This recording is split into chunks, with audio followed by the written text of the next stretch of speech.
तो दोस्तों, once again आप सभी लोगों का यहाँ पे स्वागत है। इस जूम सेशन, इस वर्कशॉप के अंदर में मैं आप सभी लोगों का स्वागत करता हूँ। और दोस्तों, आज हम आप लोगों के सामने एक अलग लेवल पे प्रेजेंटेशन करने वाले हैं। क्यों? ये जरूरी क्यों है?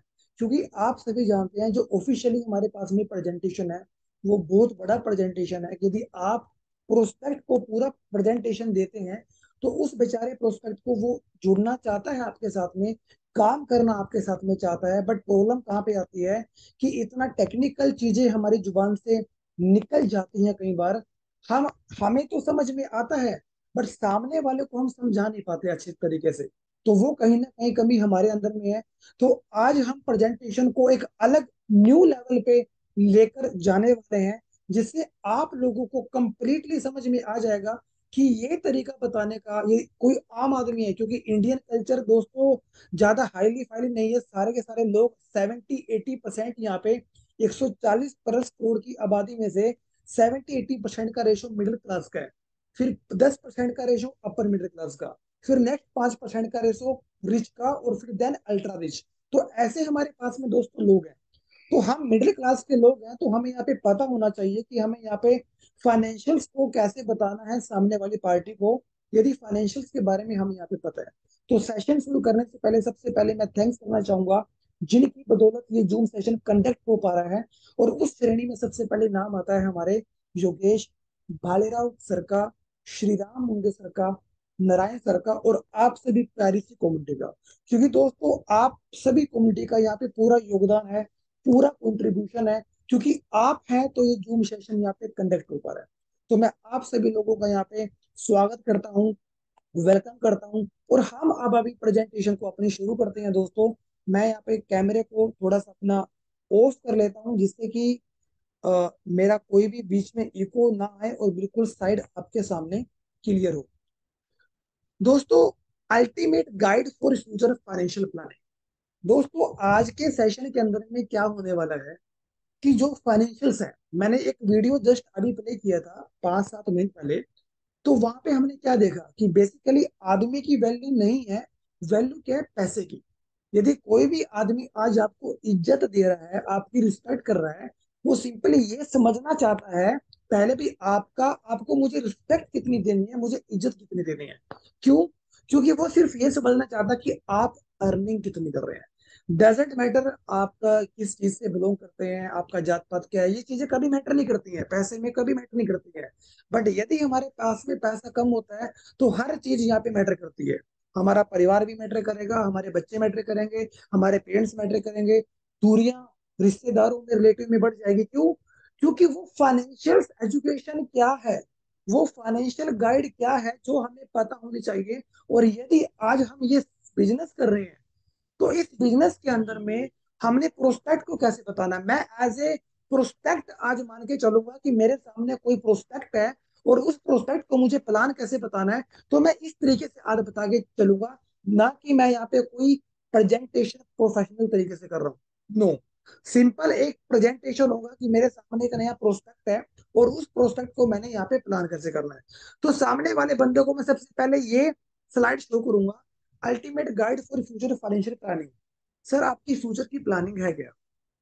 सर, आप जॉब करते हैं, आपका परिवार है, 4 बच्चों का आपका, 4 लोग हैं, आप मियाँ बीवी हैं, 2 आपके प्यारे बच्चे हैं। तो फाइनेंशियल्स की आपकी प्लानिंग है। तो वो सामने वाला कैंडिडेट क्या पूछेगा आपके आपसे? सर, फाइनेंशियल की प्लानिंग सर मुझे पता ही नहीं।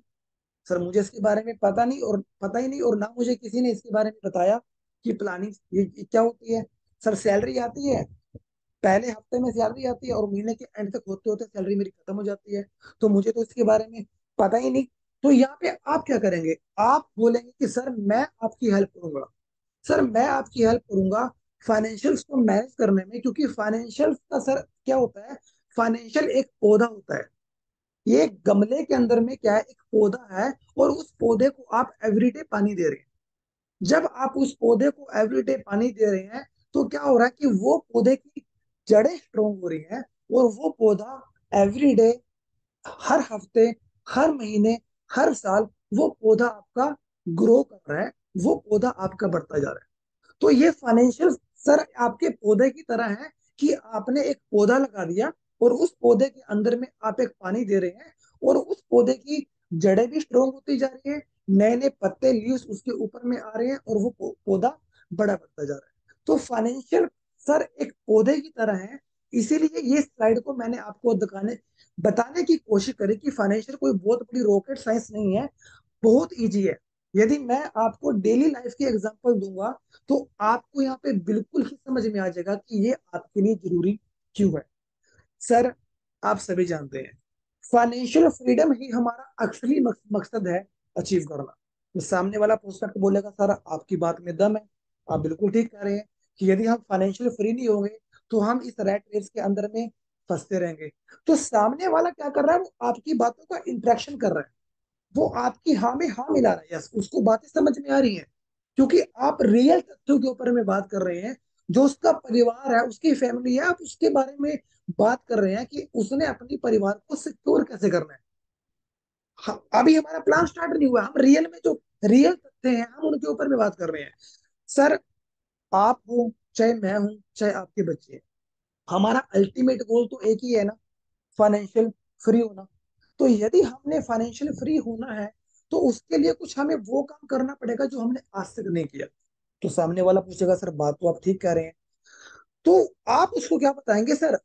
आप जानते होंगे कि आप यदि स्टॉक को जानते हैं, यदि आप कहीं पे इन्वेस्ट करते हैं, तो आप इन्वेस्ट कहाँ कहाँ पे करते हैं। तो सामने वाला बंदा ये चार पांच नाम ही लेगा। सर मैं स्टॉक को जानता हूँ, सर मैं म्यूचुअल फंड को जानता हूँ, सर मैं बॉन्ड को जानता हूँ, मैं बैंक की एफडी को जानता हूँ, मैं रियल एस्टेट में जानता हूँ। ये मैंने वो एग्जांपल लिए हैं जिनमें आम आदमी निवेश करता है। आम आदमी स्टॉक मार्केट में भी निवेश करता है, आम आदमी म्यूचुअल फंड में भी करता है, बॉन्ड्स के अंदर में भी करता है, और बैंक की एफडी के अंदर में तो रेशियो ये है इंडियन कम्युनिटी का 80% से ज्यादा। जो रिटायरमेंट होल्डर्स हैं, जो सिटीजन्स हैं, 80% का रेशियो ये है कि वो लोग बैंक की एफडी में निवेश करते हैं, रियल एस्टेट में भी निवेश करते हैं। बिल्कुल, आपने कोई लैंड ले ली, आपने कोई प्रॉपर्टी ले ली और आप वहां पे होल्ड करते हैं कुछ सालों के लिए। तो ये वो एग्जांपल है जिससे सामने वाला प्रोस्पेक्ट को रियल में आपसे बात करने में मजा आएगा कि सर आप जो बता रहे हैं ना वो मुझे समझ में आ रहा है। क्यों? क्योंकि आप उसी के मतलब की बात बता रहे हैं। आप कुछ नहीं बता रहे कि फोरेक्स क्या है, क्रिप्टो क्या, आप कुछ भी नहीं बता रहे। जो ग्राउंड लेवल पे चीजें हैं, जो प्रोस्पेक्ट को समझ में आनी चाहिए, आप उसी के बारे में बता रहे हैं। वो आपसे वो खुद आप जब बात करोगे ना सर आप निवेश सर कहाँ पे करते हैं, तो वो बोलेगा सर मैं कभी स्टॉक मार्केट में तो नहीं करता, सर मैं बैंक की एफडी में करता हूँ, और मेरी मिसेस के नाम से सर एक एफडी भी है 2 लाख की, तो मैंने वहां पे निवेश किया हुआ है। तो इन चारों पांचों एग्जाम्पल में से है ना वो कुछ ना कुछ आपका आपके लिए एक एग्जाम्पल पक्का देगा। सर मैंने रियल एस्टेट की सर प्रॉपर्टी ली थी लगभग कुछ कुछ साल पहले, तो अभी उस प्रॉपर्टी की वैल्यू ये हो गई है। सर मैंने एफडी करी थी, बाकी स्टॉक और म्यूचुअल फंड तो सर हमारे समझ में नहीं आते, अब ये हमारे ऊपर से जाता है। तो ये आपके लिए बेटर रहेगा कि आपके जो यहाँ पे चार पांच एग्जाम्पल्स हैं, उन एक एग्जाम्पल में से वो आपके सामने आ गया, तो ये आपके लिए प्लस पॉइंट है, सबसे बड़ा ये आपके लिए प्लस पॉइंट है। तो कहीं ना कहीं उसको समझ में आ रहा है कि सामने वाला बंदा जो मेरे घर पर आया है ये मुझे सही चीजें बता रहा है, बिल्कुल रियल चीजें ये मुझे बताने की यहाँ पे कोशिश कर रहा है। तो अब आप उसको क्या बताओगे, अब उसको आप बताओगे कंपैरिजन। सर आपने कहा कि मेरी एक एफडी है 2 लाख रुपए की, तो आप उसको क्या बताओगे सर फिक्स डिपॉजिट के ऊपर में आपको पता है 6 से 7% पर एनम रिटर्न आता है। तो सामने वाला बंदा क्या बोलेगा, सर बिल्कुल यस बोलेगा। और 6 से 7% हमने एवरेज लिया है। यदि आप गवर्नमेंट सेक्टर बैंकों की बात करेंगे तो वहां पे तो 3 4 5% ही है, इससे ज्यादा नहीं है, चाहे वो एसबीआई हो चाहे वो पीएनबी हो। बिल्कुल। उसके बाद आपने एग्जाम्पल किसका लिया, गोल्ड का। गोल्ड और रियल एस्टेट, बिल्कुल वो आपकी हम यहाँ करेगा। सर हाँ, गोल्ड के सर रेट बढ़ते रहते हैं और रियल एस्टेट के जो रेट है वो भी बढ़ते और घटते रहते हैं, तो यहाँ पे इंक्रीज और डिक्रीज का हमेशा इशू रहता है। तो जब आप उसको ये बात बोलेंगे तो वो आपकी बात बिल्कुल एग्री करेगा, बिल्कुल सर गोल्ड का रेट भी प्लस माइनस होता रहता है और रियल एस्टेट का रेट भी प्लस माइनस होता रहता है। फिर आप जाएंगे कहाँ पे, म्यूचुअल फंड में। जब आप म्यूचुअल फंड की बात करेंगे ना तो वो सामने वाला बोलेगा सर इसमें रिस्क हो जाता है, वो खुद ही बोलेगा, आपके बोलने से पहले वो खुद बोलेगा सर म्यूचुअल फंड में तो सर थोड़ा सा रिस्क है। तो आप उसको खुद बोलोगे यस सर इसके अंदर में थोड़ा सा रिस्क इन्वॉल्व है म्यूचुअल फंड के अंदर। तो सेम स्टॉक मार्केट का, स्टॉक मार्केट के अंदर में भी वो सामने वाला बोलेगा सर स्टॉक मार्केट के अंदर में भी थोड़ा सा रिस्क है। मैं आपको वो चीजें बता रहा हूँ जो नया प्रोस्पेक्ट को हमें बतानी चाहिए। अभी हमारा प्लान बिल्कुल भी शुरू नहीं हुआ है। हम ग्राउंड लेवल पर रियल तथ्यों पे बात कर रहे हैं जिनको सामने वाला प्रोस्पेक्ट जानता है। वो गोल्ड को भी जानता है, वो म्यूचुअल फंड को भी जानता है, वो स्टॉक मार्केट को भी जानता है, वो एफडी के रिटर्न्स को भी जानता है। सर हम वही बता रहे हैं जो वो जानता है, हम अलग नहीं बता रहे हैं। तो फिर आप उसको क्या बताओगे? सर एक नई टेक्नोलॉजी है। स्टॉक मार्केट के बाद में आप उसको बताओगे सर ये तो हमने देख लिया जिनके बारे में आप जानते हैं। फिर आप उसको बताओगे सर एक नई टेक्नोलॉजी है क्रिप्टो करेंसी जो कि बेस्ड ऑन है ब्लॉकचेन टेक्नोलॉजी के ऊपर। तो वो बोलेगा सर ये क्रिप्टो करेंसी क्या है? और सर इसका नाम तो मैंने पहले तो सुना था लेकिन मुझे इसके बारे में इतना खास नहीं पता। तो आप उसको क्या बोलोगे? सर यहाँ पे रिस्क तो है। आप पहले क्या कह रहे हो? रिस्क है। आप बोलोगे सर यहाँ पे रिस्क तो है बट सर जो रिवॉर्ड है ना यहाँ पे जो आपका रिवॉर्ड के जो चांसेस हैं सर आप सोच भी नहीं सकते यहाँ पे रिवॉर्ड के चांस कितने हैं। और मैं आज आपको प्रूव भी करके दिखाऊंगा। तो जब आप बोलोगे ना सर मैं प्रूफ करके दिखाऊंगा तो उसको आपकी बातों में इंटरेस्ट आने लगेगा कि रियल में यार ये आदमी जो मेरे घर पर आया है ना ये आज कुछ मुझे नया बताने वाला है। तो अब आप उसको ये स्लाइड बताओगे। तो जैसे ही आप उसको बताओगे कि सर क्रिप्टो करेंसी बेस्ड होती है ब्लॉकचेन टेक्नोलॉजी के ऊपर में, और जो सर बिटकॉइन सबसे पहले एक क्रिप्टो करेंसी आया था जो कि ब्लॉकचेन के ऊपर में रन होता है और ये 2008 2009 के अंदर में आया था। सर किसी आदमी ने एक उस टाइम क्या किया था 2008-9 के अंदर में, एक पिज्जा लेने के लिए उसने 10,000 बिटकॉइन को दिया था सिर्फ एक पिज्जा लेने के लिए। और जिस जिस पिज्जे की कीमत लगभग 200 250 300 400 रुपए होती है। तो उस टाइम सर क्या था, 10 सेंट का बिटकॉइन का रेट था। लगभग उस टाइम की इंडियन रुपीज में बात करें तो लगभग 6 रुपए के आसपास में बिटकॉइन का रेट था। सर अच्छी बात यह है कि यदि आप अब यहाँ पे क्या कह रहे हैं, आप कह रहे हैं सर यदि आप आज से 14-15 साल पहले बिटकॉइन के अंदर में इस क्रिप्टो करेंसी के अंदर में जहाँ पे रिस्क ज्यादा है, जो मैंने स्टार्टिंग के अंदर में ही बोला आपको कि रिस्क यहाँ पे ज्यादा है बट रिवॉर्ड भी बहुत अच्छा है। यदि 14-15 साल पहले आप सिर्फ 1,000 रुपए का आप निवेश कर देते 2008-9 के अंदर में, सिर्फ आप 1,000 रुपए का निवेश कर देते तो सर आज जो बिटकॉइन का रेट है लगभग $65,000 के आसपास में है। और लगभग इंडियन रुपीज की बात करें तो 58,50,000 रुपए का एक बिटकॉइन का प्राइस है। तो जो आपने 1,000 रुपए का निवेश किया था 14-15 साल पहले, आज उसकी वैल्यू सर होती 97 करोड़। तो जैसे ही आप उसको ये बोलते हैं ना कि आज 1,000 रुपए की वैल्यू 97 करोड़ होती तो वो कंप्लीटली शॉक हो जाता कि ये कैसे पॉसिबल है। क्योंकि आपने यहाँ पे उनको बता दिया कि सर क्रिप्टो करेंसी में रिस्क तो है बट रिस्क यदि यहाँ पे 100% है तो रिवॉर्ड यहाँ पे 10,000% है। तो आप इसको ऐसे बता सकते हैं। सर आप ये देख लीजिए ऐसी कौन सा फील्ड है, ऐसा कौन सा स्टॉक मार्केट है, ऐसा कौन सा म्यूचुअल फंड है, ऐसी कौन सा फील्ड है जो आपको इतने कम टाइम के अंदर में, और ये तो सर प्राइस हमने $65,000 का लिया है। राइट नाउ प्राइस 70-72 हजार के आसपास में चल रहा है। तो मोटा मोटा बात करें जो 1,000 रुपए का निवेश आपने किया था वो 1 अरब बन गया, 100 करोड़ आपका बन गया। तो ये आपकी ताकत है। ये ताकत किसकी है? ये आपकी ताकत वो है कि जो यहाँ पे इन्वेस्टमेंट आपने किया और आपने पेशेंस किया।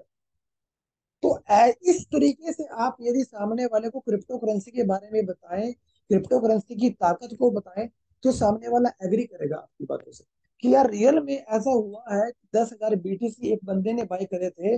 और यदि मैं उस टाइम इस टेक्नोलॉजी में, आज मेरा बैंक के अंदर में एफडी के अंदर में निवेश है, आज मेरा रियल एस्टेट में निवेश है, यदि थोड़ा सा अमाउंट भी मैं यहाँ पे लगा देता हूँ तो मेरा फैमिली का कुछ फ्यूचर काफी हद तक सिक्योर हो सकता है। तो जैसे ही आप उसको ये सब बातें बताएंगे कि निवेश करने की ताकत क्या है, जो आप क्रिप्टो के अंदर में इन्वेस्टमेंट करते हैं, जो निवेश करते हैं, इसकी ताकत क्या है, तो उसके माइंड में ये चीजें आने लगेंगी। कि यार मुझे भी अपने परिवार के लिए कुछ ना कुछ यहाँ पे निवेश करना चाहिए। यदि 1,000 रुपए की वैल्यू 90 करोड़ 100 करोड़ बन सकती है, तो यदि मैं समय से पहले यदि यहाँ पे आ जाऊं, निवेश कर दूं, तो नो डाउट मेरे एसेट की वैल्यू भी अच्छी खासी बन सकती है। तो ये चीजें उसके माइंड में आने लगेगा। तो सिंपल सी बात है, ये स्लाइड मैंने यहाँ पे ऐड इसलिए करी है कि जब 100 करोड़ आपके पास में आ जाएगा, तो जब अपने हाथों से भी आप पैसे को उड़ाएंगे ना, तो वो पैसा भी आपको दोस्तों खत्म नहीं होगा। 100 करोड़ का मतलब 1 अरब होता है। बैंक की एफडी भी आप कर देंगे ना, जनरेशन टू जनरेशन आपकी खत्म हो जाएगी, लेकिन वो पैसा आपका खत्म नहीं होगा। तो यहाँ पे स्लाइड में ये बता रहा है कि मैंने पैसा कमा लिया और मैं पैसे को उड़ा रहा हूँ। आप पैसा उड़ाएंगे हाथों से, तब भी 100 करोड़ रुपया दोस्तों आपके पास में खत्म नहीं होने वाला है। तो यहाँ पे एक चीज उसको समझ में आ गया, अब उसको इंटरेस्ट आने लगा आपकी बातों में, सर मुझे भी क्रिप्टो करेंसी के बारे में जानना है। तो यहाँ पे आप एक एग्जांपल उसके सामने और रख देते हैं। किसका? सीडीबीसी का। क्योंकि आप उसको वही एग्जांपल दे रहे हैं जो रियल तथ्य है। अपनी तरफ से आप कुछ भी ऐड ऑन नहीं कर रहे हैं। जो रियल में है, जो प्रैक्टिकल है, आप उसको वही चीजें बता रहे हैं। तो नेक्स्ट आप यहाँ पे एग्जांपल किसका देते हैं? सर आपने सीडीबीसी के बारे में सुना होगा। तो सामने वाला बोलेगा, सर हाँ कुछ साल पहले सर मैंने इंडिया के अंदर में इसके बारे में सुना कि सरकार अपना एक कुछ डिजिटल कुछ टोकन लेके आ रही है, कुछ अपना 1 रुपया लेके आ रही है। तो वो खुद आपसे पूछेगा, मतलब आप सिर्फ छेड़ोगे और वो रिस्पॉन्स खुद देगा, क्योंकि वो आपकी बातों से इंटरेक्ट कर रहे हैं। प्रेजेंस ऑफ माइंड उसका आपके सामने है। तो आप बोलोगे सर सीडीपीसी का मतलब होता है central bank digital currency. Sir ये बेसिकली होते क्या है, मैं आपको बताता हूँ। जैसे कि सर आप जानते हैं कि गूगल पे से हम पेमेंट करते हैं। गूगल पे से मैंने किसी को पेमेंट करी, तो मेरे बैंक अकाउंट से पेमेंट चली गई किसी और के बैंक अकाउंट में। बीच में माध्यम कौन है? सर बीच में माध्यम है यहाँ पे गूगल पे। तो ऐसे ही यदि मुझे किसी से पेमेंट लेनी है, तो सामने वाला आदमी मुझे पेमेंट करेगा, तो मेरे अकाउंट के अंदर में पेमेंट आ जाएगी। सर बीच में माध्यम कौन है? बीच में माध्यम है आपका गूगल। तो दोस्तों, तो यहाँ पे सर क्या होगा कि जो बीच में गूगल पे है ना, तो यहाँ पे बीच में सीडीबीसी आ जाएगा। मतलब सीडीबीसी के जरिए भी आप पैसों का लेन देन कर सकते हैं। अब वो आप थोड़ा सा आप इसके बारे में और बताएंगे। सर आप सभी जानते हैं, और आप जितने भी यहाँ पे लोग हैं, 30-35 लोग यहाँ पे हैं, आप सभी जानते हैं। आपका स्टेट बैंक में खाता होगा, आपका पंजाब नेशनल बैंक में खाता होगा, आपका आईसीआईसीआई बैंक में खाता होगा, आपका एचडीएफसी बैंक में खाता होगा, आपका इसमें एक्सिस में खाता होगा, एचडीएफसी में होगा, ऐसे में आपका किसी भी बैंक के अंदर में अकाउंट हो। लेकिन दोस्तों, आप जब अपने बैंक के अंदर में जाएंगे ना, और वहां पे आप उनको बोलोगे कि सर मुझे सीडीबीसी चाहिए, तो मुझे क्या करना पड़ेगा, तो वो आपको प्रोसेस बताएंगे। यस सर, आपको डिजिटल रूप आपको ये रुपया मिलेगा और आप प्रोसेस सर ऐसे कर लीजिए। ये डिजिटल करेंसी है क्या? सर ये डिजिटल करेंसी भी ब्लॉकचेन के ऊपर में रन होती है। और इसका सबसे बड़ा बेनिफिट ये है, जैसे क्रिप्टो करेंसी ब्लॉकचेन के ऊपर में रन होती है ना, तो सर सीडीबीसी भी ब्लॉकचेन के ऊपर में रन होती है। और इसकी अच्छी बात ये है सर कि हमारे देश के अंदर में क्या होता है, क्योंकि ये चीजें आप ग्राउंड लेवल की बात कर रहे हैं, जो मार्केट के अंदर में है, जो देश के अंदर में हो रहा है नोटों के बारे में, ये आप उसको सही तथ्य बता रहे हैं। अपनी तरफ से कुछ नहीं बता रहे हैं आप। सर यहाँ पे सीडीपीसी को सरकार इसलिए लेकर आई है, क्योंकि आप जानते हैं कि नोट जब छपते हैं, जब नोट छपते हैं, तो नोट छपने का जो पूरा क्राइटेरिया होता है, जहाँ पे नोटों की मशीन होती है, पूरा एक सेटअप होता है। सर जब नोट छपते हैं, तो नोट छपने के बाद कहाँ पे आते हैं? नोट छपने के बाद में आते हैं आरबीआई के पास में, रिजर्व बैंक ऑफ इंडिया के पास में। जब नोट आते हैं, तो रिजर्व बैंक क्या करता है, उन नोटों को रीजन में भेजता है। हमारे कौन कौन से रीजन है? हमारे 4 रीजन है। नॉर्थ रीजन है, ईस्ट रीजन है, साउथ रीजन है, और वेस्ट रीजन है। तो हमारे 4 रीजन है। तो रिजर्व बैंक क्या करेगा, जो नोट छपने के बाद में रिजर्व बैंक के नोट पास में नोट आए, तो वो 4 रीजन के पास में नोट भेज देता है। तो जैसे मैं नॉर्थ रीजन में हूँ, आप साउथ रीजन में हैं, तो नॉर्थ रीजन में नोट आया, तो जैसे ही नॉर्थ रीजन के अंदर में नोट आएंगे, तो वहां का बैंक क्या करेगा, अलग अलग डिस्ट्रिक्ट के अंदर में जितने भी बैंक है, वहां पे उन नोटों के अंदर में, उन बैंक के अंदर में नोट को भेज देगा। तो क्या इसका मतलब क्या हुआ कि नोट छापने से लेकर और जो आपके गांव के अंदर में, जो सिटी के अंदर में जो बैंक है, वहां तक का खर्चा बहुत ज्यादा है, क्योंकि नोटों की प्रिंटिंग होती है, खर्चा सरकार का बहुत ज्यादा, फिर ऊपर से अलग अलग रीजन में भेजने का खर्चा, ट्रांसपोर्टेशन का खर्चा, फिर अलग अलग सिटीज में भेजने का खर्चा। तो ये सरकार का बहुत ज्यादा खर्चा है। दूसरा खर्चा, कुछ नोट फटे हुए भी होते हैं। तो फटे हुए नोट कहाँ पे जाते हैं? बैंक में जाते हैं। बैंक वापस आरबीआई को देता है, और आरबीआई वापस उन नोटों को, वो नए नोट को निकाल कर उनको बर्न करके दोबारा वही नोट छपते हैं। तो फिर से खर्चा। तो बेसिकली है क्या, ये एक बहुत ज्यादा सरकार की जेब से पैसा बहुत जाता है। रिजल्ट क्या निकलता है सर, कि जब सरकार की जेब से पैसा जाता है, तो सरकार वो पैसे भी तो हमसे लेगी। पेट्रोल की कीमतें बढ़ जाएंगी, सिलेंडर की कीमतें बढ़ जाएंगी, महंगाई बढ़ जाएगी। तो यदि सरकार का ये खर्चा बच जाए, तो इन्फ्लेशन रेट कंट्रोल हो सकता है, क्योंकि आप उसको ग्राउंड लेवल की चीजें बता रहे हैं। तो सामने वाला प्रोस्पेक्ट आपकी हम यहाँ करेगा, सर आप बिल्कुल ठीक बात कर रहे हैं, सर बिल्कुल जेन्युइन बात कर रहे हैं आप, ये इससे सरकार का खर्चा बच जाएगा। तो सीडीपीसी से क्या होगा कि सीडीपीसी से सरकार का सारा खर्चा बच गया। क्यों? अब आपको पता है कि जो आपके पर्स के अंदर में नोट है ना, अभी उसका डुप्लीकेट बन सकता है। जो आपके पर्स के अंदर में नोट है, उसका डुप्लीकेट बन सकता है, बट सीडीबीसी का डुप्लीकेट नहीं बन सकता, क्योंकि ब्लॉकचेन के ऊपर में है, और ब्लॉकचेन की कभी भी नकल नहीं होती, वो आप सभी जानते हैं।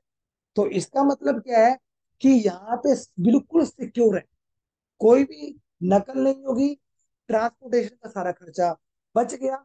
तो जब सरकार का पैसा बचा, तो देश की इकोनॉमी बढ़ेगी, देश की इकोनॉमी इकोनॉमी बढ़ेगी, तो इन्फ्लेशन रेट आपका कम हो जाएगा। तो वो सारी चीजों में आपको सपोर्ट करेगा कि सर आप जो बात कर रहे हैं सर, आप बिल्कुल ठीक बात कर रहे हैं, ये बिल्कुल ग्राउंड लेवल पे आप बात कर रहे हैं सर, अब मुझे समझ में आ गया।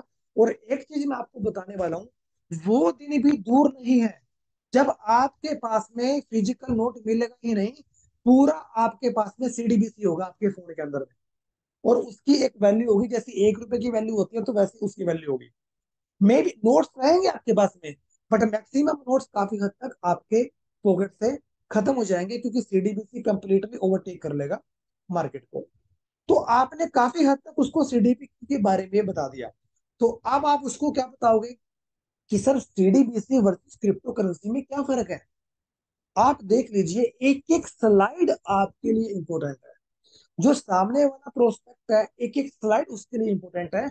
आप उसको, आपने उसको देखो पहले, क्रिप्टो में रिस्क है, उसको यहाँ पे मना लिया, सीडीपीसी के बारे में बता दिया, तो आप दोनों तरफ बात कर रहे हैं। अब आप कंपैरिजन कर रहे हैं, ये कंपैरिजन हो गया, तो बिल्कुल मैच्योर हो जाएगा आपका प्लान, बिल्कुल मैच्योर हो जाएगा यहाँ पे। आप बता रहे हैं सर, जो central bank digital currency, no doubt वो भी ब्लॉकचेन के ऊपर में काम करती है, वो भी एक आपकी करेंसी है। और क्रिप्टो करेंसी में क्या फर्क है? तो यहाँ पे कंपैरिजन क्या है, कि सीडीबीसी एक सेंट्रलाइज होता है। सेंट्रलाइज इसलिए होता है क्योंकि वो आरबीआई के कंट्रोल में होता है, तो इसलिए सर ये सेंट्रलाइज होता है। और जो आपकी क्रिप्टो करेंसी होती है, वो एक डिसेंट्रलाइज होती है, वो कभी किसी के कंट्रोल में नहीं होती है। दूसरा point, based on permission, private blockchain. Sir CBDC की जो ब्लॉकचेन होती है ना, वो प्राइवेट ब्लॉकचेन होती है। अब प्राइवेट ब्लॉकचेन का सर ये मतलब है कि जो भी आप ट्रांजैक्शन करते हैं ना, आप उसको देख नहीं सकते, आप उसको बिल्कुल नहीं देख सकते, क्योंकि वो प्राइवेट ब्लॉकचेन है। बट वहीं आप क्रिप्टो करेंसी की बात करें, तो क्रिप्टो करेंसी की सर जो ब्लॉकचेन है, वो एक पब्लिक ब्लॉकचेन है। जो भी आप ट्रांजैक्शन करते हैं ना, आप लेजर के ऊपर में हैश आईडी जनरेट होगी, आप आराम से चेक कर सकते हैं। तीसरा, सर जो सीडीबीसी है ना, वो गवर्नमेंट के द्वारा इशू होता है, जो गवर्नमेंट्स होती हैं, जो बैंक्स होता है, उनके द्वारा ये इशू होता है। और सर वही जो क्रिप्टो करेंसी होती है ना, वो प्राइवेटली इशू होती है। प्राइवेट का मतलब सर ये होता है कि जो अलग अलग कंपनीज आती है, वो अपने कॉइन्स और टोकन्स को मार्केट के अंदर में लेकर आती है, और जो यूजर होता है, जो उन टोकन को बाय करता है, वो उन्हीं के कंट्रोल में होती है। मतलब कोई भी कंपनी आई, उसने अपना टोकन निकाल दिया मार्केट के अंदर में, तो यूजर क्या करेगा, उसको परचेज करेगा, और जो उसका कंट्रोल होगा, वो यूजर के पास में होगा। और यहाँ पे जो कंट्रोल है सीडीपीसी का, वो बैंक के पास में है, गवर्नमेंट के पास में है। तो ये सर बहुत बड़ा डिफरेंस है। तो सीडीबीसी के अंदर में सर आपका एक कंप्लेन का डिपार्टमेंट भी होता है, आप केवाईसी भी कर सकते हैं, बट यहाँ पे कोई भी क्रिप्टो करेंसी के अंदर में कोई भी रेगुलेशन नहीं होता ऐसा कुछ। तो यहाँ पे आपने एक डिफरेंस बता दिया कि दोनों डिजिटल करेंसी है, बट फर्क ये है, वो भी ब्लॉकचेन के ऊपर में है, ये भी ब्लॉकचेन के ऊपर में है। फर्क सिर्फ एक है कि ये प्राइवेट ब्लॉकचेन के ऊपर में है और वो पब्लिक ब्लॉकचेन के ऊपर में है। तो जब आप ये चीजें उसको सामने वाले को बता देंगे तो काफी हद तक उसको समझ में आने लगेगा। अब सामने वाला बंदा क्या पूछेगा, अब आप उसको जब क्रिप्टो करेंसी के बारे में थोड़ा थोड़ा थोड़ा बताते जा रहे हैं, उसका इंटरेस्ट आता जा रहा है, तो वो पता क्या पूछेगा, सर मुझे क्रिप्टो करेंसी को मैं कैसे ले सकता हूँ, अब मुझे बस वो बता दीजिए कि सर मैं कैसे क्रिप्टो करेंसी को कलेक्ट कर सकता हूँ अपने फ्यूचर के लिए। यदि मुझे अपने फ्यूचर को सिक्योर करना है तो सर मुझे क्रिप्टो करेंसी में निवेश तो करना पड़ेगा। अब जो बातें आपको बोलनी चाहिए थी वो सामने वाला प्रोस्पेक्ट आपका साथ दे रहा है कि सर मुझे क्रिप्टो करेंसी के अंदर में निवेश करना पड़ेगा। तो अब आप उसको क्या बोलेंगे सर, आप उसको बताएंगे सर क्रिप्टो करेंसी के अंदर में निवेश करने के बहुत सारे मेथड है। तो ये आप उसको मेथड बता सकते हैं, सर इन्वेस्टिंग भी है, ट्रेडिंग भी है, स्टेकिंग भी है, लैंडिंग भी है, सर माइनिंग भी है, गिव अवे है, सर बहुत सारे मेथड है, गेमिंग है, एयर ड्रॉप है। अब उस सामने वाला बोलेगा सर ये तो मुझे समझ में नहीं आ रहा, अब इतने सारे आपने बता दिए हैं, सर मैं क्या करूं। तो आप उसको बोलोगे सर सबसे ज्यादा जो पॉपुलर है ना वो एक्सचेंज है। आप एक्सचेंज के ऊपर में आपका अकाउंट बनेगा, आप वहां पे क्रिप्टो करेंसी को बाय कीजिए और होल्ड कीजिए 3 से 5 सालों के लिए एटलीस्ट। तो उसको फिर समझ में आएगा कि सर ने मुझे 8-9 पॉइंट बताए, बट 8-9 पॉइंट में से भी सर ने मुझे एक बता दिया कि मुझे एक्सचेंज पे अपना केवाईसी करना पड़ेगा और वहां पे मुझे अपने एसेट को 3 से 5 साल के लिए होल्ड करना पड़ेगा। तो उसके दिमाग में गोल सीधा 5 सालों के लिए चला गया, 3 से 5 सालों के लिए चला गया। 6 महीने 1 साल की बात नहीं हो रही है, सीधा गोल 3 से 5 सालों के अंदर में उसका क्या चला गया, उसका विजन यहाँ पे चला गया। तो अब क्या होगा, जब उस आदमी का विजन यहाँ पे क्लियर हो गया, अब वो आदमी खुश हो गया, सर मुझे आप और भी इसके बारे में बताइए कि जिससे कि जो मेरी फाइनेंशियल फ्रीडम की जर्नी है ना, मैं भाग भाग कर उसको मैं अचीव कर सकूं। सर मैं वेट करने के लिए तैयार हूँ, आप मुझे बस वो बता दीजिए कि आखिर वो क्या क्रिप्टो करेंसी है और वो कौन सी एक्सचेंज है, मैं जहां पर अपने परिवार के बारे में फाइनेंशियली एक स्टेप ले सकूं जो मुझे आज तक किसी ने नहीं बताया था। सर आपने मुझे बताया कि क्रिप्टो करेंसी क्या है, सीडीपीसी क्या है, आपने मुझे सारा डिटेल के अंदर में बताया। तो फिर आप उसको क्या बताओगे, तो आप उसको बताओगे सर मैं आपके सामने एक ऐसा सॉफ्टवेयर आपको बताने वाला हूँ कि यहाँ पर आपका फोन ही आपके लिए काम करेगा। तो वो पूछेगा सर कैसे, तो आप उसको बोलोगे sir you can buy a software licence who work with your smartphone. आप एक सॉफ्टवेयर लाइसेंस को बाय करेंगे जो आपके मोबाइल फोन के साथ में काम करेगा। मतलब आपका मोबाइल फोन क्या करेगा, आपका मोबाइल फोन माइनिंग करना चालू कर देगा। आप वो पूछेगा सर ये माइनिंग क्या चीज है, तो आप उसको बताओगे सर जो क्रिप्टो करेंसी होती है वो माइनिंग के थ्रू जनरेट होती है, और सर माइनिंग के ऊपर में हजारों करोड़ रुपए का खर्चा आता है। इंडिया को इंडिया तो है ही है, बहुत सारी कंट्रीज ऐसी हैं जो माइनिंग के ऊपर में बैन करती है क्योंकि ये इको फ्रेंडली नहीं होता। तो यहाँ पे आप क्या करेंगे, सिर्फ एक सॉफ्टवेयर एक लाइसेंस है उसको बाय करेंगे, तो आपका मोबाइल फोन एक माइनिंग मशीन बन जाएगा, आपका फोन एक माइनिंग मशीन बन जाएगा। और एवरी डे ये आपको एक क्रिप्टो करेंसी देगा एवरी डे। तो आपने क्या करना है, जो एवरी डे आपको ये क्रिप्टो करेंसी आएगा, आप उसको जमा भी कर सकते हैं अपने फ्यूचर के लिए। यदि आपको फ्यूचर की प्लानिंग करनी है 3 से 5 सालों के लिए, आप इसको जमा भी कर सकते हैं, और आप इसको बेचना चाहे आप एनी टाइम इसको बेच भी सकते हैं। तो सामने वाले के मन में डाउट खत्म हो गया कि यार माइनिंग के लिए जो मुझे करोड़ों रुपया खर्च करना चाहिए था, मुझे तो खर्च करने की जरूरत ही नहीं है, क्योंकि मेरा फोन, जिस फोन को मैंने आज तक कुछ भी नहीं समझा, मेरा फोन ही माइनिंग मशीन बन जाएगा। तो क्यों ना मैं इस सॉफ्टवेयर लाइसेंस को बाय करूंगा। वो बिल्कुल बाय करेगा क्योंकि आप उसको रियल तथ्यों के ऊपर में यहाँ पे बात कर रहे हैं। तो आप उसको क्या दिखाएंगे, अब सामने वाला का जब इंटरेस्ट आ रहा है तो आप उसको क्या दिखाएंगे, आप उसको दिखाएंगे पैकेज। सर ये हमारे पास में सॉफ्टवेयर के लाइसेंसेस है, यहाँ पे जो 220 यूरो का 22 हजार का लाइसेंस है, ये आपको लगभग 25 से 26 हजार का पड़ जाएगा। यदि सारे हम इसके अंदर में सारा टैक्सेशन वगैरह लगाएं, सारी फीस लगाएं, तो ये 25-26 हजार का आपका पड़ जाएगा। अब आपकी मर्जी है सर, आप कितना बड़ा लाइसेंस लेना चाहते हैं। तो अब उसके मन में आ गया कि ठीक है सर, 22,000 का भी है, 55 का भी है, 1,10,000 का भी है। तो वो खुद डिसीजन लेगा, क्योंकि अब वो एक्साइटेड हो चुका है कि मुझे मेरा फोन जब माइनिंग करेगा तो मुझे क्रिप्टो करेंसी आएगा।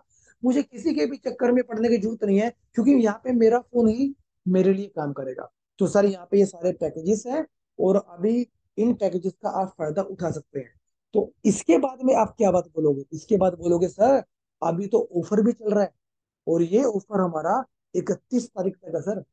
ये ऑफर यदि आप लेते हैं ना, तो 340% का आपको एक्स्ट्रा बेनिफिट मिलेगा।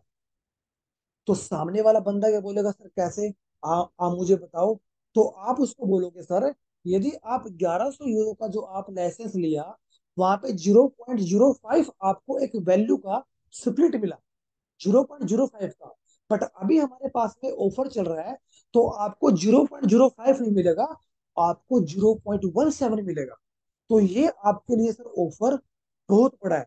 और ये जो आपको एक्स्ट्रा ऑफर मिल रहा है ना सर, ये ऑफर भी आपके लिए एक्स्ट्रा इनकम देगा। और इनकम कब तक देगा? इनकम सर आपको लाइफ टाइम इनकम देगा। तो सामने वाला प्रोस्पेक्ट क्या करेगा? वो बोलेगा सर इस ऑफर को तो मुझे छोड़ना ही नहीं चाहिए, कि जहां मुझे 0.05 मिल रहा है, यहाँ पर मुझे 340% एक्स्ट्रा मिल रहा है। और जो मुझे एक्स्ट्रा ऑफर मिल रहा है, वो ऑफर भी मेरे लिए लाइफ टाइम काम करेगा। तो वो सामने वाला जो प्रोस्पेक्ट है, वो आपके साथ काम करने के लिए तैयार हो जाएगा। वो कोशिश करेगा कि मैं कोई ना कोई पैकेज यहाँ पे बाय करूं। तो सर आप उसको बताएंगे सर, ये देख लीजिए, ये स्लाइड जो मैं आपको बता रहा हूँ, सिर्फ आपके पास में 2 दिन भी बचे हैं, और उसके बाद में ये 300% हो जाएगा। और मैं भी क्या पता सर, जून के पहले हफ्ते के बाद में ये प्रमोशन आपको मिलेगा ही नहीं, ये आपको नहीं मिलेगा। तो फाइनेंशियल फ्रीडम की जो आपकी जर्नी है, वो कहीं ना कहीं पीछे रह जाएगी। जहाँ पे आपका एक मन था कि यार मुझे एक लाइसेंस बाय करना है, मेरा फोन यहाँ पे एक माइनिंग की तरह काम करेगा, तो जो एक्स्ट्रा ऑफर आपको मिल रहा है, वो एक्स्ट्रा ऑफर सर आपको नहीं मिल पाएगा। तो आप इन चीजों को समझने की कोशिश कीजिए कि ये आपकी फाइनेंशियल फ्रीडम की जर्नी में कितना बड़ा रोल प्ले कर सकता है।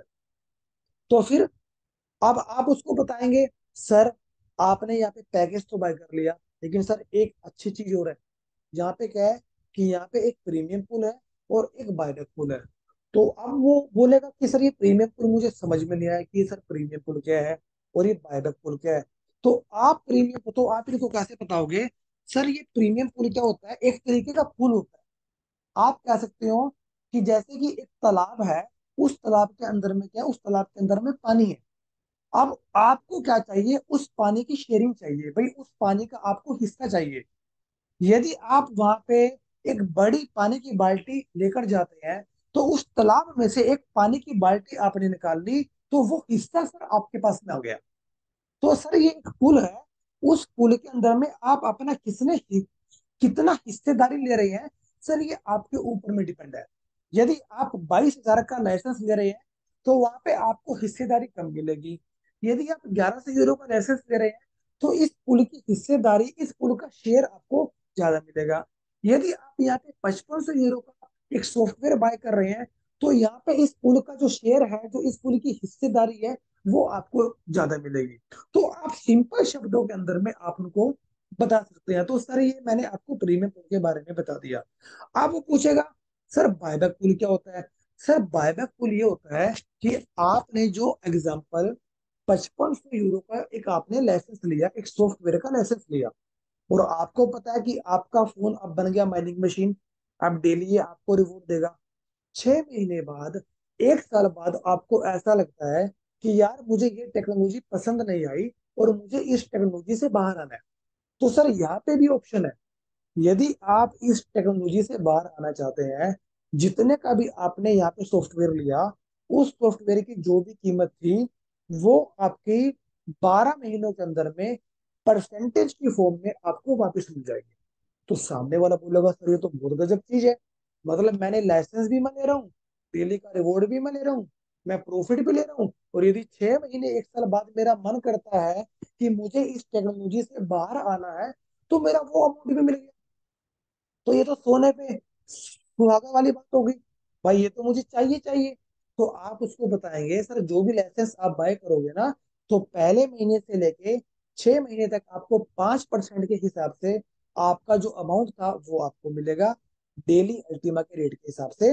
और 7वें महीने से लेके 11वें महीने तक आपको 10% के हिसाब से मिलेगा, और 12वें महीने के आपको सिर्फ 20% मिलेगा। सर मिलेगा आपको अल्टीमा टोकन ही, लाइव रेट से आपको अल्टीमा टोकन मिलेगा। अब आपकी मर्जी है कि आप उसको तभी बेच दें, आप उसको होल्ड कर लें, ये आपका डिसीजन है। कंपनी की तरफ से तो जो आपका एसेट था, जो आपने अमाउंट लिया था, जो आपने लाइसेंस लिया था सॉफ्टवेयर का, तो कंपनी की तरफ से तो वो आपका 12 महीनों में आ जाएगा वापिस। अब आप उसको होल्ड करते हैं, एवरी मंथ बेचते हैं, सर ये आपका डिसीजन है। तो सामने वाला बंदे को सारी चीजें समझ में आ रही है। पहले आपने क्या क्या बताया, क्रिप्टो करेंसी के बारे में बताया, एफडी के बारे में बताया, गोल्ड के बारे में बताया, एफडी के रिटर्न्स के बारे में बताया, क्रिप्टो करेंसी के अंदर में यदि 1000 का निवेश करते कितना बड़ा अमाउंट बनता, तो सीडीबीसी के बारे में बताया। तो सारी चीजें बेसिक लेवल पे आप उसको बता रहे जा रहे आप उसको बता रहे हैं, और आप बेसिक लेवल पर ही आप उसको प्लान बता रहे हैं। सिंपल शब्दों में आप उसको प्लान बता रहे हैं। जब आप सिंपल शब्दों में प्लान आप बताएंगे सामने वाली पार्टी को, तो सामने वाला बंदा जरूर आपके साथ में जुड़ना चाहेगा। क्योंकि यहाँ पे आपने कंपैरिजन नहीं किया कि हमारी ब्लॉकचेन क्या है, ये है, ये वो है, सर हम ये कर देंगे, डिसेंट्रलाइज एप्लीकेशन आ जाएगा, गेमिंग आ जाएगा। नो, मिडिल क्लास आदमी सिंपल चीजों में ज्यादा बिलीव करता है, रियल तथ्यों के ऊपर में वो ज्यादा बिलीव करता है, कि रियल चीजें जो उसकी लाइफ से रिलेट करती हैं वो सुनना पसंद करता है। उसकी प्रॉब्लम, कि उसकी फाइनेंशियल प्रॉब्लम है क्या, सर आप निवेश करते हैं बैंक की एफडी के अंदर में, जब आप इन चीजों के ऊपर में बात करेंगे ना, तो सामने वाला आपकी यस में यस मिलाएगा, पक्का आपकी यस में यस मिलाएगा। तो आप क्या है, तो सर वो आपसे पूछेगा, सर मुझे समझ में आ गया। तो वो आप उसको बोलेंगे, सर अब आपकी मर्जी है, आप एक्सचेंज पर इसको बाय कीजिए, आप इसको होल्ड कीजिए, या फिर आप कंपनी का सॉफ्टवेयर लाइसेंस बाय कर लीजिए, उस लाइसेंस से भी आपको अर्निंग होगी, या फिर आप बिजनेस के थ्रू भी आप यहाँ पे अर्निंग कर सकते हैं। और बिजनेस के थ्रू सर मैं आपको नहीं बताना चाहता, मैंने सिर्फ आपको पैसिव इनकम बताया है। और एक्टिव इनकम यदि आपको बताऊंगा, तो हमारा एक टीम लीडर है वो आपके पास आएगा, और यदि आप इसको प्रमोट करेंगे तो यहाँ से भी आपको एक अच्छी इनकम जनरेट हो सकती है। तो जब आप इन सिंपल लेवल पे, आज हमने क्या किया, हमारा प्लान खत्म हो गया, हमारा प्लान यहाँ पे फिनिश हो गया, ये पैसिव इनकम था। जब हम सामने वाले प्रोस्पेक्ट को सिंपल शब्दों के अंदर में बताएंगे कि सर फाइनेंशियल्स आपके लिए जरूरी क्यों है, रियल तथ्य के ऊपर में बात करेंगे, सर आपकी फ्यूचर की प्लानिंग क्या है, तो सामने वाला बोलेगा, सर मुझे तो नहीं पता, मैं तो रियल स्टेट में या फिर एफडी के अंदर में निवेश करता हूँ। तो आप उसको बताओ कि एफडी का रिटर्न्स क्या है, गोल्ड का रिटर्न्स क्या है, रियल स्टेट का रिटर्न्स क्या है, स्टॉक मार्केट रिस्की है तो म्यूचुअल फंड रिस्की है, और यदि क्रिप्टो करेंसी में रिस्क 100% है, तो रिवॉर्ड यहाँ पे 10,000% है। तो जब आप उसको इन चीजों के बारे में बताओगे, सीडीबीसी के बारे में बताओगे कि सीडीबीसी जरूरी क्यों है, मैक्सिमम कंट्रीज के अंदर में सीडीबीसी आ चुका है, क्योंकि हर कंट्री चाहती है कि जो प्रिंटिंग के ऊपर में जो खर्चा आता है बैंक नोट्स की, वो खर्चा कम कर सके, क्योंकि कहीं ना कहीं फायदा तो दोस्तों ये देश का ही फायदा है। और यदि आप ट्रेडिंग करेंगे और वो पैसा बैंक अकाउंट में लेंगे, तो वहां पे भी टैक्स आपको पे करना पड़ेगा। तो टैक्स पे करेंगे तो सर देश का की इकोनॉमी बढ़ेगी, देश की डेवलपमेंट बढ़ेगी, देश का विकास होगा तो सबका विकास होगा। तो इन सारी चीजों के ऊपर में जब आप बात करेंगे, और वहां पे आप अपने पैकेज के बारे में भी बात करेंगे, सर आपको माइनिंग करने के लिए कोई बड़ा सेटअप की जरूरत नहीं है, सिर्फ एक सॉफ्टवेयर का लाइसेंस ही आप बाय कर सकते हैं, और आपका स्मार्टफोन अब यहाँ पे बन जाएगा आपका माइनिंग मशीन। तो इन सब सारी चीजों पे आप बड़े प्यार से बताएंगे, तो मुश्किल से 15 से 20 मिनट या आधे घंटे में आपका प्लान खत्म हो जाएगा। और ये वो प्लान था जो सिंपल शब्दों के अंदर में आप किसी को भी यहाँ पे बता सकते हैं। तो दोस्तों ये वो एक प्रेजेंटेशन था जो आज हमने मेकअप किया आप लोगों को बताने के लिए, कि ज्यादा डिटेल में आपको जाने की जरूरत नहीं है, रियल तथ्य के ऊपर में बात कीजिए। क्योंकि जो हमारी इंडियन कम्युनिटी है, जो हमारे इंडियन लोग हैं, वो बहुत सीधे लोग हैं। वो प्रॉब्लम क्या होती है कि वो बेचारी हाँ में हाँ कर देते हैं। जब उनके सामने कोई कंसेप्ट आता है, दो चार पांच आदमी इकट्ठे होते हैं, उनको समझ में तो आता नहीं। बस उनको क्या रहता है, यार राम ने लगा लिया तो श्याम भी लगा लेगा, श्याम लगा लेगा तो लक्ष्मण भी लगा लेगा, और लक्ष्मण लगा लेगा तो फिर मैं भी लगा लूंगा। तो प्रॉब्लम यहाँ पे जो फाइनेंशियल है, जो इन्वेस्टमेंट है, वो लोग ऐसे करते हैं। यदि वो खुद के लेवल पे रिसर्च करें या रियल में एफडी का रिटर्न्स ये है, स्टॉक मार्केट का रिटर्न्स ये है, म्यूचुअल फंड का रिटर्न्स ये है, जब आप सामने वाले को सारी चीजों के बारे में बताएंगे ना, तो वो आदमी आपके साथ में जुड़ना चाहेगा। वो चाहेगा कि सर आप रियल में मुझे वो जेन्युइन आदमी मिले, जहाँ से मुझे फाइनेंशियल्स का बेसिक नॉलेज मिला कि कैसे मुझे यहाँ पे काम करना चाहिए। तो दोस्तों, हमारा सिर्फ एक ही मकसद है आपके सामने, कि प्रेजेंटेशन को आप अपने प्रोस्पेक्ट के सामने ऐसे पेश करें कि बिल्कुल सिंपल शब्दों में आप उसकी प्रॉब्लम को भी समझें और उसके फाइनेंशियल्स वो कहाँ कहाँ पे निवेश करता है उसके बारे में भी जानें। क्योंकि वो आपको यही बता सकता है, सर मैं पीपीएफ में करता हूँ, मैं एनपीएस में करता हूँ। एनपीएस बोले तो नेशनल पेंशन स्कीम, पीपीएफ बोले तो आपको पता है कि प्रोविडेंट पब्लिक फंड, ये आपको पता है। मैं एफडी में निवेश करता हूँ, मैं यूलिप प्लान में निवेश करता हूँ, मैं बॉन्ड्स में निवेश करता हूँ। तो ये फाइनेंशियल्स के जो कुछ टर्म्स है ये आपको पता होनी चाहिए कि आम आदमी इन फाइनेंशियल्स के टर्म में कहाँ कहाँ पे निवेश करता है और वहां पे क्या क्या रिटर्न्स है। तो ये चीजें आपको बतानी है। और ये भी आपको बताना है कि सर क्रिप्टो मार्केट में नो डाउट रिस्क है, बट यहाँ पे रिवॉर्ड मैसिव रिवॉर्ड है।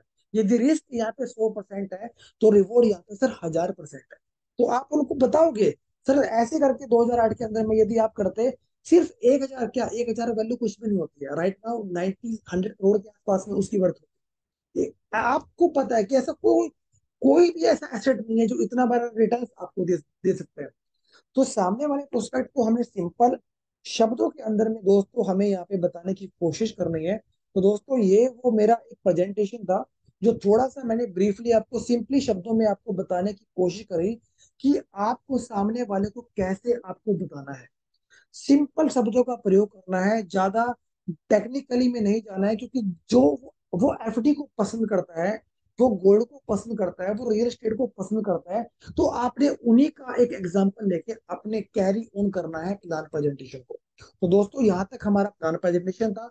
अब मैं कुछ ऑफिशियल्स आपको अपडेट दिखाने की कोशिश करूंगा टेलीग्राम ग्रुप के अंदर में, जो कुछ ऑफिशियल अपडेट हमारे बीच में आए हैं। तो मैं अब आप लोगों को वो यहाँ पे दिखाने की कोशिश करता हूँ। तो दोस्तों, आई थिंक मेरी स्लाइड आपके सामने जस्ट शेयर हो रही होगी। तो यस, मेरी स्लाइड आपके सामने यहाँ पे शेयर हो रही है। तो दोस्तों, रिसेंटली अभी जो ये हमारे पास में अपडेट आया है, यहाँ पे मैं आपको दिखाने की कोशिश कर रहा हूँ कि ये हमारे पास में अपडेट आया है, the inflow into crypto product exceed $1 billion in a week. इसका मतलब दोस्तों ये है कि ऑफिशियली हमारे पास में अपडेट आया है कि क्रिप्टो मार्केट के अंदर में पिछले एक हफ्ते के अंदर में $1 बिलियन से ज्यादा निवेश हुआ है। $1 billion, that is a very very huge. तो आप ये देखिए कि क्रिप्टो के अंदर में लोग किस लेवल पे निवेश यहाँ पे लोग कर रहे हैं। तो आप दोस्तों, ये सारी चीजें यहाँ पे कंपनी के टेलीग्राम ऑफिशियल ग्रुप के अंदर में मिल जाती है। और यहाँ पे एक चीज और मेंशन है, since the beginning of 2024 the total inflow of fund the register of $14.9 billion. जब से 2024 स्टार्ट हुआ है, क्रिप्टो के अंदर का जो निवेश है वो $14.9 बिलियन हो गए। तो यहाँ पे सिर्फ इस मैसेज का यही मतलब है कि क्रिप्टो के अंदर में जो लोग हैं वो डे बाय डे बहुत बड़ी मात्रा के अंदर में निवेश करते जा रहे हैं। तो इसका मैसेज का मतलब ये था। तो दोस्तों, अब एक मैसेज और हमारे पास में आया है, आप इसको देख सकते हैं स्लाइड को। नो डाउट हमारे बीच में स्मार्ट स्टेकिंग आ चुकी है। और स्मार्ट के अंदर में दो चीजें, जब आज हम लोग स्टेकिंग कर रहे हैं, तो दो चीजें हमारे बीच में है, एनर्जी और बैंडविथ। कैसे आप एनर्जी को ले सकते हैं, कैसे आप बैंडविथ को ले सकते हैं, इसके बारे में यहाँ पे कंपनी ने बताने की कोशिश करी है। एनर्जी आपकी दोस्तों यूज होती है आपके स्मार्ट कॉन्ट्रैक्ट में। जो आपके स्मार्ट कॉन्ट्रैक्ट है, कौन से? आपके रेड स्पिट्स के, आपके बिजनेस स्पिट्स के, आपके गोल्ड के। तो जो आपके ये स्मार्ट कॉन्ट्रैक्ट्स हैं, जब आप यहाँ पे रिवॉर्ड को क्लेम करते हैं तो आपकी एनर्जी कंज्यूम होती है। और जब आपकी एनर्जी कंज्यूम होगी तो आपका स्मार्ट यहाँ पे नहीं लगेगा। कुछ लोगों के मन में ये भी डाउट आता है, क्या सर हम एवरीडे क्लेम कर सकते हैं हमारे स्मार्ट नहीं लगेंगे? बिल्कुल सर, यदि आप 20 से 25 30 50 हजार, अकॉर्डिंग टू यू, यदि आपके पास में एक ही पूल है तो आई थिंक 15 हजार आपके लिए सफिशियंट है। यदि आपके पास में 3-3 4-4 पुल है तो कम से कम 20-25-30 हजार आप स्मार्टफोन को स्टेक कर दीजिए। और एवरी डे आपको बैंडविथ भी मिलेगा और एवरी डे आपको एनर्जी भी मिलेगा। तो आप जब एवरी डे आपको एनर्जी मिलेगा तो आप एवरी डे क्लेम कीजिए। आप क्लेम करेंगे तो मे भी आपको स्मार्ट ना लगे, यदि स्मार्ट लगेगा तो माइनस का स्मार्ट लगेगा। अब कुछ लोगों का यहाँ पे क्वेश्चन होगा, सर ये एनर्जी बैंडविथ आ कहाँ से रही है? ये भी अच्छा क्वेश्चन है, ये आ कहाँ से रही है? दोस्तों ये एनर्जी और बैंडविथ आपकी आ रही है कहाँ से? ये आ रही है कि जब ब्लॉकचेन के अंदर में ट्रांजैक्शन होता है, अब आप थोड़ी ना ट्रांजैक्शन कर रहे हैं, ट्रांजैक्शन तो आपके अलावा यूजर्स और भी तो है जो ब्लॉकचेन के ऊपर में ट्रांजैक्शन कर रहे हैं। तो जब वो ट्रांजैक्शन कर रहे हैं तो एनर्जी का कंजप्शन हो रहा है, बैंडविथ का भी हो रहा है। तो एनर्जी आपको मिलती है अकॉर्डिंग टू योर स्टेकिंग। जितना आप अमाउंट स्टेक करेंगे उसके हिसाब से आपको एनर्जी मिलेगी। एग्जाम्पल, कोई आदमी है, किसी आदमी ने 20 हजार का स्टेक किया एनर्जी के अंदर में, तो मे भी उसको एनर्जी कम मिले। बट वहीं पे दूसरा आदमी 50 हजार स्मार्ट को स्टेक करता है, तो उसकी एनर्जी एवरी डे की ज्यादा होगी। क्यों? क्योंकि ब्लॉकचेन के अंदर में उसका जो स्टेक है स्मार्ट वो ज्यादा है। तो इसलिए आप जितना ज्यादा स्मार्ट स्टेक करेंगे तो उतना ज्यादा एवरीडे एनर्जी आपको यहाँ पे मिलेगा। तो सिंपली ये एनर्जी के बारे में थोड़ा सा हमने जाना। बैंडविड्थ क्या होती है कि आप स्मार्ट कॉन्ट्रैक्ट के अलावा जो नॉर्मल ट्रांजेक्शन करते हैं किसकी, स्मार्टफोन की, तो वहां पे आपकी बैंडविड्थ की यहाँ पे रिक्वायरमेंट होगी। तो बैंडविड्थ बेसिकली नॉर्मल ट्रांजेक्शन करने के लिए आपका यूज होता है। तो यहाँ पे आप बैंडविड्थ को मे बी आप 20 हजार स्मार्ट कॉइन यहाँ पे स्टेक कर दीजिए एनर्जी में, और लगभग 5-10 हजार आप बैंडविड्थ के अंदर में स्टेक कर दीजिए तो आपका काम चल जाएगा। यदि आप ज्यादा ट्रांजेक्शन करते हैं वोल्ट वोल्ट तो आप बैंडविड्थ को भी 20 कीजिए, 20 हजार, और एनर्जी में भी 20 हजार स्टेक कीजिए। तो ये कंप्लीटली आपके ऊपर में डिपेंड है। और ये अभी स्मार्ट की स्टेकिंग का पहला फेज है। पहला फेज आपका है एनर्जी और बैंडविड्थ का, जहाँ पे आप एनर्जी और बैंडविड्थ को यूज करके रिवॉर्ड को क्लेम कर सकते हैं और अपने स्मार्टफोन को बचा सकते हैं। दूसरा स्मार्टफोन की स्टेकिंग का जो फेस आएगा वो आएगा कि यहाँ पे आपको पैसिव इनकम मिलेगा। आप यहाँ पे स्टे करके स्मार्ट को अर्न कर सकते हैं, आपको पैसिव इनकम मिलेगा स्मार्ट का। और तीसरा फेज होगा मे भी जुलाई और अगस्त के अंदर में आपको तीसरा फेज भी देखने को मिल जाएगा। यहाँ पर आपको दोस्तों क्या मिलेगा, जो एनर्जी और बैंडविथ है आप इसको ट्रांसफर कर पाएंगे किसी को, कि आपका कोई बिजनेस पार्टनर है। अभी क्या है कि एनर्जी और बैंडविथ को आप कंज्यूम कर रहे हैं, आप ट्रांसफर नहीं कर पाएंगे। बट तीसरा फेज जुलाई और अगस्त के अंदर में ये आएगा, और तीसरे फेज के अंदर में आप एनर्जी और बैंडविड्थ को भी ट्रांसफर कर पाएंगे। तो ये कुछ रियल अपडेट्स होते हैं जो हमें बाहर की मीटिंग के अंदर में मिलते हैं। तो ये सारा का सारा जो मैंने हिंदी में आपको बताया, ये सारा का सारा इंग्लिश में लिखा हुआ है कि बैंडविड्थ कैसे काम करती है और एनर्जी कैसे काम करती है, ये सारा मैं आपको बता चुका हूँ।